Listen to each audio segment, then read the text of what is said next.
good day. It's been a while, but I've been busy. But now I'm back. Okay. You will always be on the subject of Brother Jesus because people want to follow Jesus without no consequences, that their sins are already paid for and all that stuff, right? Well, when you commit a crime, who goes to jail? You do, right? Jesus never died for your sins, you know. That's just been a commercial lie. So he didn't die for your sins. Jesus came, the God sent Jesus, right? Because we lost our way to the spirituality of life. We lost our way. We have failed in our thinking, but they would taught us that we failed physically out of the sky, okay? But we failed mentally, see? And so when we failed mentally, we lost contact with God, right? So God loves us so much, right, that he said, well, he's going to send a messenger, a prophet,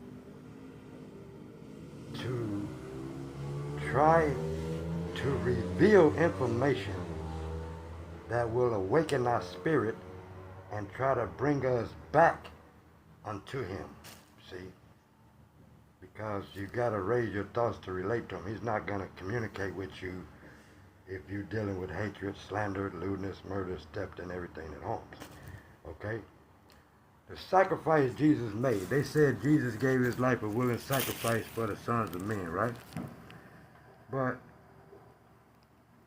they took it as he came and died and that was for your sins, see? But that's not the case, what it is.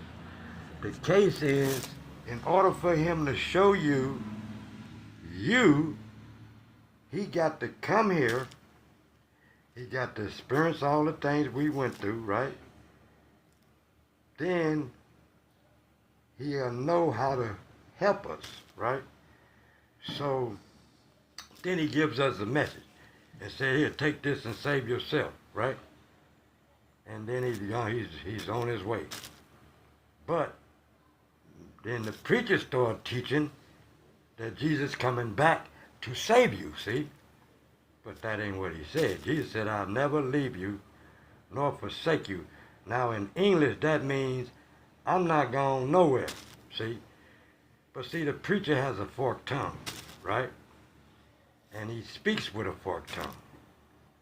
And he's called a slave master